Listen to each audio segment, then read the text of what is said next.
శ్రీమాత్రే నమ. జయ గురు దత్తాత్రేయ నమ. ఈ వీడియోలో మనం జూలై 16వ తారీఖు నుంచి 31వ తారీఖు మధ్యలో జరగబోయే పక్ష ఫలితాలు ఏ విధంగా ఉంటాయో తెలుసుకునే ప్రయత్నం చేద్దాం. ముందుగా ఈ రాబోయే 15 రోజుల్లో గ్రహ సంచారం ఏ విధంగా ఉండబోతుంది అని పరిశీలించినప్పుడు మరి పక్ష ప్రారంభంలోనే రవి భగవానుడు కర్కాటక రాశిలోకి ప్రవేశిస్తున్నాడు 16వ తారీఖు జూలై నెలలో. మరి ఇది మనకి దక్షిణాయనం ప్రారంభం అవుతుంది. సో ఇది ఒక విధంగా రవి యొక్క తన దిక్కు మార్చుకొని మరి వేరే దక్షిణాయనం అంతా కూడా ఈ విధంగా ఈ రాబోయే 6 రాశుల్లో కూడా ప్రయాణించడం జరుగుతూ ఉంటుంది. రేపు మళ్ళా జనవరి 15-16లో వచ్చే ఉత్తరాయణం వరకు కూడా రవి దక్షిణాయనంలో సంచరిస్తుంటాడు. ఇది స్త్రీ దేవత ఆరాధనకి చాలా అనుకూలమైనటువంటి సమయం. అలాగే మరి యాజిటీజ్గా కుజగ్రహం గురుగ్రహం కలిసి వృషభ రాశిలో సంచరిస్తున్నారు. ఈ రెండు మిత్రగ్రహాలు అవటం వల్ల మరి వృషభ రాశికి సంబంధించినటువంటి ధనభావం కాబట్టి మరి ధనం యొక్క రొటేషన్ ఎక్కువగా పెరగడం జరుగుతూ ఉంటుంది. ప్రజలకి ఎక్కువగా ఖర్చు పెట్టే శక్తి కలిగే అవకాశం ఉంటుంది. అలాగే ఇంచుమించుగా ఈ 16వ తారీఖు నుంచి 31 వరకు కూడా రవి శుక్రులు ఇద్దరు కూడా కర్కాటక రాశి అందే సంచరించడం జరుగుతూ ఉంటుంది. సో ఈ విధంగా శుక్రుడు రవి కలిసి సంచరించడం అనేది ఒక విధంగా ఇది కూడా స్త్రీలకి హోదా పెరుగుతుంది, గౌరవప్రదమైన స్థితి రావడం జరుగుతూ ఉంటుంది. బుధుడు ఇంచుమించుగా మనకి జూలై 19వ తారీఖున సింహరాశిలో ప్రవేశిస్తాడు. సో అలాగే కేతువు కన్యారాశిలో సంచరిస్తూ హస్తా నక్షత్రం మీదకి రావడం జరిగింది. ముఖ్యంగా మరి శని భగవానుడు వక్ర గమనంలో కుంభరాశిలో స్వక్షేత్రంలో సంచరిస్తూ తన యొక్క బలాన్ని ఇంకా గట్టిగా పెంచుకోవడం జరిగింది.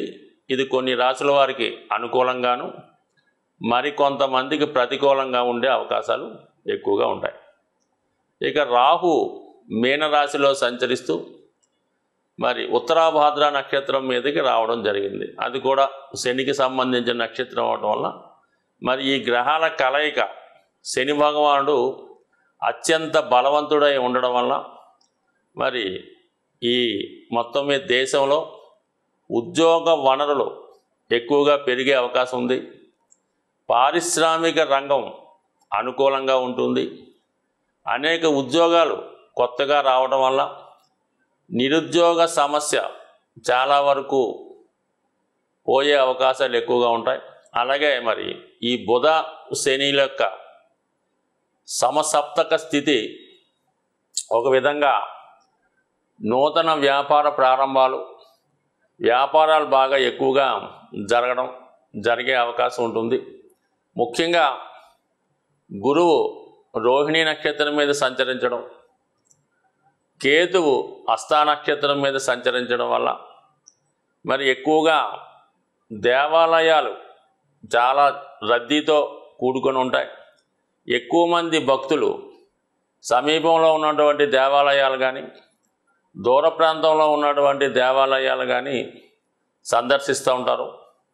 దేవాలయాల యొక్క ఆదాయం పెరుగుతుంది. అక్కడ పుణ్య కార్యక్రమాలు భక్తి కార్యక్రమాలు కూడా ఎక్కువగా జరుగుతుంటాయి.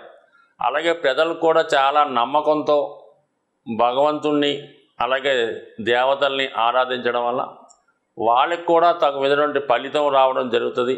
అటు మానసిక ఆనందంతో పాటు అందరికీ మంచి ఆరోగ్యం కూడా సమకూరే అవకాశం ఉంది. సో ఏదైనప్పుడు కూడా మరి గ్రహస్థితి చాలా వరకు అనుకూలంగానే ఉంది రాబోయే 15 రోజుల్లో. మరి ఇక మనకి జరిగేది కూడా మరి దక్షిణాయనంలో ఇది ఆషాఢ మాసం కాబట్టి చాలా వరకు ఈ మాసంలో ఎక్కువగా వర్షాలు పడడం, అలాగే అన్ని ప్రాంతాలు పల్లె ప్రాంతాలు సస్యశ్యామలంగా జల కళతో కలకలలాడే అవకాశం ఉంటుంది.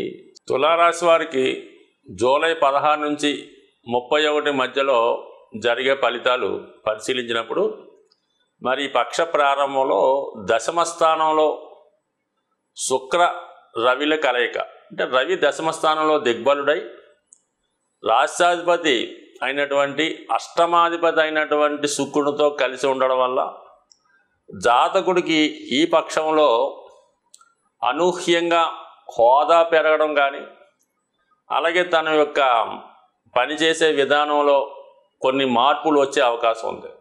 అది ప్రభుత్వ ఉద్యోగులు, ప్రైవేటు ఉద్యోగులు అయితే వాళ్ళకి ఉద్యోగంలో కొంత బాధ్యత పెరుగుతుంది, ఒక విధంగా కొంత మార్పు కూడా రావడం జరుగుతుంది. అది ఎక్కువగా ఈ తులారాశిలో సెలబ్రిటీ రంగం వాళ్ళు ఎక్కువగా ఉంటారు. సినిమా, టీవీ, మీడియా రంగంలో వాళ్ళకి ఖచ్చితంగా వాళ్ళ యొక్క అభివృద్ధి ఈ పక్షంలో చాలా అనుకూలంగా ఉండడం, మంచి మంచి అవకాశాలు రావడం, వాళ్ళ ప్రతిభకు తగిన గుర్తింపు రావడం జరుగుతుంది. ముఖ్యంగా అదనపు పని గంటలు పని చేయవలసి ఉంటుంది. అలాగే ఈ రాశిలో ఉన్నటువంటి స్త్రీలకు కూడా చాలా మంచి అనుకూలమైనటువంటి ఫలితాలు రావడం జరుగుతుంది. వాళ్ళ వ్యక్తిగత హోదా పెరుగుతుంది. ఎవరైతే నూతన ఉద్యోగం కొరకు, ఉపాధి అవకాశాల కొరకు స్త్రీల ప్రయత్నం చేస్తున్నారో వాళ్ళకి ఖచ్చితంగా ఒక మంచి హోదాతో కూడుకున్నటువంటి ఉపాధి అవకాశాలు లభించే అవకాశం ఉన్నది. సో దానికి ఆధారంగా 11వ స్థానంలో సంచరిస్తున్నటువంటి బుధగ్రహం ఇంచుమించుగా జూలై 19 నుంచి భాగ్యాధిపతి లాభస్థితి, ఇది ఒక విధంగా దశమానికి ధనస్థానం అవడం వల్ల వృత్తిరీత్యా ఆదాయం పెరుగుతుంది. మీలో ఉన్నటువంటి ప్రతిభకు తగిన గుర్తింపు రావడం జరుగుతుంది. ఆల్రెడీ ఏదో వృత్తిలో ఉన్న వాళ్ళకి అదనపు ఆదాయం కూడా లభించే అవకాశం ఉంది. అంటే మొత్తం మీద ఈ పక్షంలో రవి, శుక్ర, బుధులు చాలా అనుకూలంగా ఉండడం, ముఖ్యంగా లాభస్థానం బాగుండడం వల్ల ఖచ్చితంగా జాతకుడికి వివిధ వనరుల ద్వారా ఆదాయం వనరులు ఏర్పడే అవకాశం ఉంది. మరి ఈ పక్షంలో ఆల్రెడీ పంచమ స్థానంలో ఉన్నటువంటి శని భగవానుడు వక్రించి ఉండడం వల్ల జాతకుడికి ఓవర్ టైం ఎక్కువగా చేయవలసి ఉంటుంది, ఎక్కువగా కష్టపడవలసి ఉంటుంది. అలాగే కొంతవరకు ఎంత కష్టపడినా దాని యొక్క ప్రతిఫలం కూడా పొందలేకపోతూ ఉంటాడు. ఈ సమయంలో జాతకుడు ఎట్టి పరిస్థితుల్లో కూడా ఈజీ మనీ కొరకు స్పెక్యులేషన్ వాటి దూరంగా ఉండడం మంచిది. సో అయితే మరి అష్టమ స్థానంలో కుజగ్రహ సంచారం జాతకుడికి ఒక విధమైన ఆందోళన, ఇబ్బందులు కలిగే అవకాశం ఉంది. కొద్దిగా కుటుంబ సభ్యులతో లేదా జీవిత భాగస్వామితో ఒక విధమైన విరోధాలు, ఇబ్బందులు లాంటివి వచ్చే అవకాశం ఉంది. అలాగే ప్రమాదకర వృత్తుల్లో ఉన్నవాళ్ళు, అతి వేగంగా వాహనాలు నడుపుతున్న వాళ్ళు ఎట్టి పరిస్థితుల్లో కూడా కొద్దిగా జాగ్రత్త వహించడం, ప్రభుత్వం వారు సూచించిన విధంగా తగు విధంగా సేఫ్టీ మెజర్స్ పాటించడం అన్నది ఖచ్చితంగా అమలు చేయవలసినటువంటి విషయం. ఎందుకంటే గురువు అష్టమంలో ఉన్నప్పటికి కూడా తృతీయ భావాధిపతి అవడం, కుజుడు కూడా అష్టమంలో ఉండడం అంటే ప్రమాదం జరుగుతుందని కాదు, ప్రమాదం జరిగే అవకాశం ఉంటుంది. కాబట్టి దాని నివారణ ఉద్దేశంతో జాగ్రత్తగా ప్రయాణం చేయడం అన్నది చాలా చెప్పుకోదగ్గ సూచన. అయితే ఈ విషయంలో మళ్ళీ ఆర్థిక పరంగా చాలా అనుకూలంగా ఉంటుంది.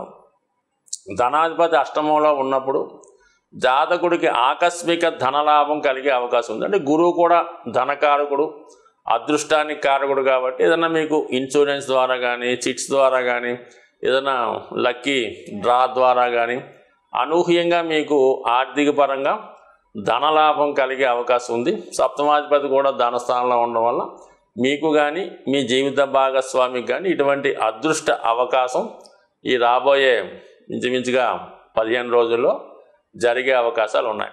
ఇక విజయస్థానంలో ఉన్నటువంటి రాహు చాలా వరకు శత్రువులపై విజయాన్ని ఇచ్చే ప్రయత్నం చేస్తూ ఉంటాడు. అయితే మరి శని భగవానుడు ఈ పక్షంలో ఉత్తరాభాద్ర నక్షత్రం మీదకు మారడం వల్ల మరి రాహు ఇప్పుడు గురువు ఫలితాలతో పాటు శని ఫలితాలు కూడా ఇవ్వాల్సి ఉంటుంది. అంటే శని మీకు 5, 4 స్థానాలు, గురువు 8వ స్థానం. కాబట్టి ఉద్యోగంలో అనుకోకుండా కొన్ని మార్పులు రావచ్చు. కొంతమందికి పదవి ఏదైనా ఇబ్బంది కలగడం కానీ, పదవి పోవడం కానీ, సెలవు పెట్టడం కానీ, కొద్దిగా అపవాది కానీ, అది ప్రభుత్వ ఉద్యోగులు కానీ, ప్రైవేట్ సంస్థల్లో ఉన్న వాళ్ళకి కానీ, వ్యక్తిగత వృత్తిలో ఉన్న వాళ్ళకి ఒక విధంగా వృత్తిలో ఆశాభంగం, కొద్ది నిరాశ, నిస్పృహ కలగడం, చాలా అసహనానికి గురవడం జరిగే అవకాశం ఉంది, కొద్దిగా అవమానానికి కూడా జరిగే అవకాశం ఉంది. కాబట్టి సాధ్యమైనంత వరకు మరి జాతకులు వృత్తి సంబంధించిన విషయంలో చాలా సహనంగా ఉండాలి.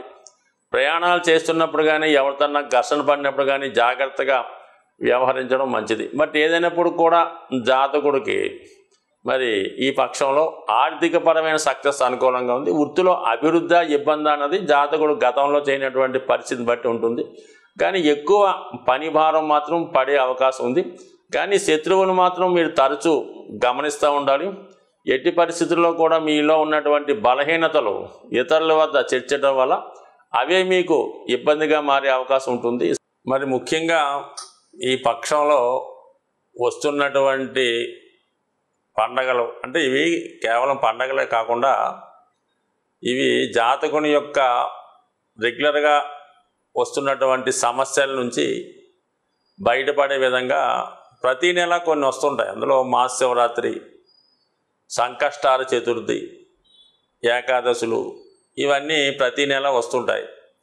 అయితే ఇప్పుడు ఈ నెలలో ప్రత్యేకంగా మనకి జూలై 21వ తారీఖున గురు పౌర్ణమి రాబోతుంది. అంటే ఇది కేవలం గురువు యొక్క అనుగ్రహం కోసం, అంటే గురువుల యొక్క అనుగ్రహం కోసం ఆ రోజు మీకు ఇష్టమైనటువంటి గురువు దేవాలయాన్ని దర్శించుకోండి. అలా కాకుండా మీకు ఎవరైతే విద్య నేర్పారో లేదా పని నేర్పారో లేదా బ్రతుకు తెరువు కోసం మీకు ఒక మార్గాన్ని చూపించారో వాళ్ళ దగ్గరికి దర్శించి తగు విధంగా వాళ్ళకి ఏదన్నా ఫలమో పుష్పమో మీకు వీలుంటే వాళ్ళకి బట్టలు ఇవ్వడమో ఆ విధంగా ఈ గురు పౌర్ణమి రోజు చేయడం వల్ల, అలాగే మీరు దాంతోపాటు కూడా ఒక దేవాలయం దర్శించి విధి విధానంగా ఆ రోజు నియమంగా ఉండడం వల్ల గురువు యొక్క అనుగ్రహం, అంటే గురువు దత్తాత్రేయ స్వరూపం. అటువంటి దత్తాత్రేయుడు తలుచుకుంటే ఏదన్నా చేయగలరు. అది గురువు రూపంలో మీకు లభించడం జరుగుతూ ఉంటుంది. అంటే గురు పౌర్ణమి రోజు ఆ గురువుని సేవించడం వల్ల ఖచ్చితంగా మీకు ఆ దత్తుని అనుగ్రహం వల్ల ధనం, ఆరోగ్యం, ఐశ్వర్యం ఇవన్నీ కూడా లభించే అవకాశం ఉంది. అంటే గురువు ఖచ్చితంగా తను సత్కరించిన వాళ్ళను, తన శిష్యులను మంచి మనసుతో ఆశీర్వదించినప్పుడు ఖచ్చితంగా అది మీకు జరుగుతూ ఉంటుంది. అయితే గురువు మంచివాడా, చెడ్డవాడా, మందు తాగుతాడా, సిగరెట్ కాలుతాడా, ఇవన్నీ మీరు పట్టించుకోకండి. కేవలం మీరు గురువుని మాత్రమే చూడండి.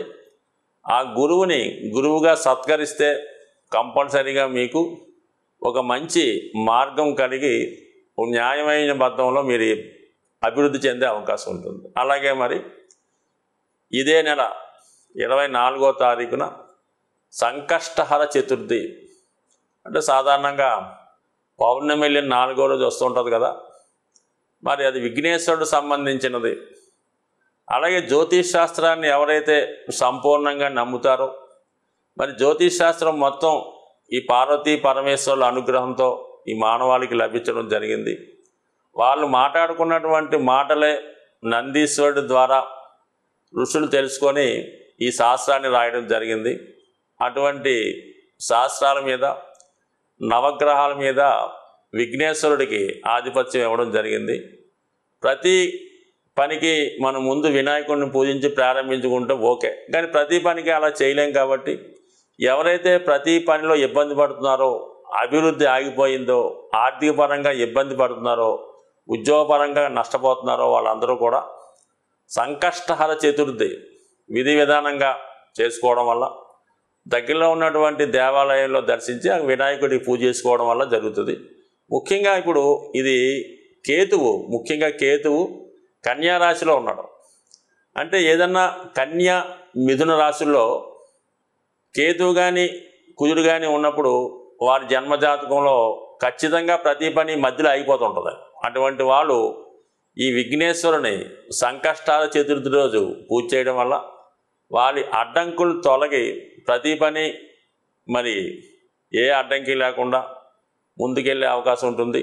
ఈ విధంగా మీరు ఈ నెలలో వచ్చే పర్వదినాలు పాటించి మరి ఆ దైవ కృపకి అనుగ్రహానికి పాత్రలు అవుతారని ఆశిస్తూ జై శ్రీమన్నారాయణ.